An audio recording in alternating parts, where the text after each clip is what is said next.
बिस्मिल्लाहिर्रहमानिर्रहीम अस्सलाम वालेकुम। आज हम स्टडी करेंगे errors in mitosis.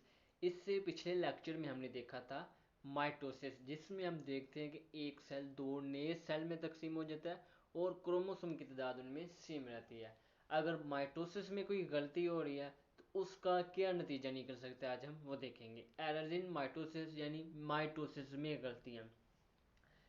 Errors in mitosis cause cancer. अगर माइटोसिस में गलती हो रही है तो उसके नतीजे हमें निकल सकता है कि कैंसर हो सकता है। All cells have genes. आप लोग जानते हैं कि हर सेल्स के पास न्यूक्लियस और न्यूक्लियस के अंदर हेरिडिटी मटेरियल होता है, ठीक है, जो कि जीन्स पर मुश्तमिल होता है। जीन क्या होती है हमारे पास? बेसिक यूनिट ऑफ हेरिडिटी, यानी कि विरासती मादे की जो बुनियादी इकाई है उसको हम बोलते हैं जीन। जिस तरह एक ऑर्गेनिज्म की जो बुनियादी इकाई सेल होती है, इसी तरह जो विरासती मादे की जो इकाई होती है उसको हम नाम देते हैं gene, basic unit of heredity. Gene मिलके डीएनए बनाती है और डीएनए फिर मिलकर आगे क्रोमोसोम बनाते हैं, ठीक है। तो gene, all cells have gene. हर सेल्स के पास न्यूक्लियस के अंदर जीन्स होती हैं जो कि बुनियादी इकाई होती है मटेरियल की, ठीक है। तो control timing and number of mitosis. Genes क्या कराती हैं? टाइमिंग, किस टाइम माइटोसिस होगी और नंबर ऑफ माइटोसिस की कितनी दफ़ा होगी एक सेल के अंदर माइटोसिस, उसको कंट्रोल करती हैं। कब स्टार्ट होगी, कब ख़त्म होगी माइटोसिस, इसको भी जीन्स कंट्रोल करती हैं।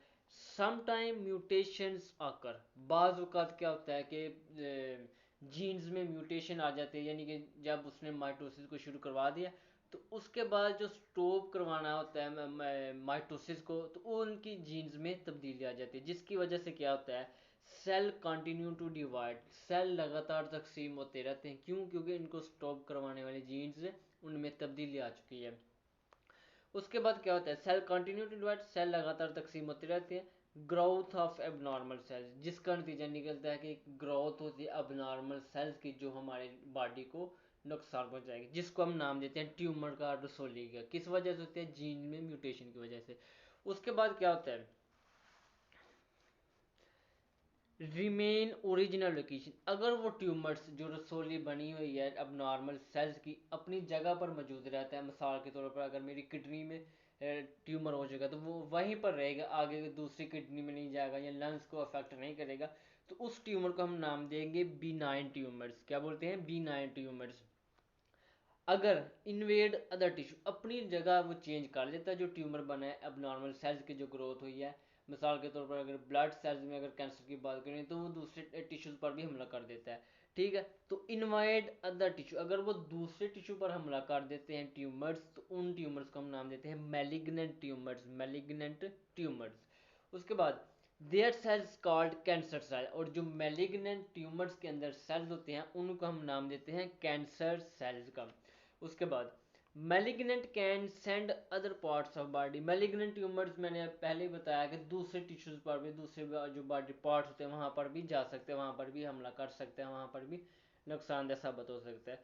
तो न्यू ट्यूमर्स फॉर्म, अगर ये एक जगह से दूसरी जगह जा रहा है तो वहां पर जाकर भी छोटी छोटी रसोलियां बना देगा, ट्यूमर्स बना देगा, और इस समर को हम नाम देते हैं मेटास्टेसिस, ठीक है। जिसमें हम देखते हैं कि एक जो मैलिग्नेंट ट्यूमर है दूसरे बॉडी पार्ट्स को अफेक्ट कर रहा है, तो इसकी वजह से न्यू ट्यूमर्स बनते हैं, तो उसको हम नाम देते हैं मेटास्टेसिस, जिसका मतलब होता है स्प्रेडिंग ऑफ डिजीज, यानी कि बीमारियों का फैलाव, ये जो कैंसर सेल हो रही हैं इनका फैलाव होता है। तो ये था हमारे पास छोटा सा टॉपिक, एरर्स इन माइटोसिस, जो किस वजह से होता है, म्यूटेशन इन जीन्स, जीन्स में तब्दीली की वजह से एरर आ सकते हैं, जो कि वजह बन सकता है हमारी बॉडी में कैंसर की वजह बन सकती है।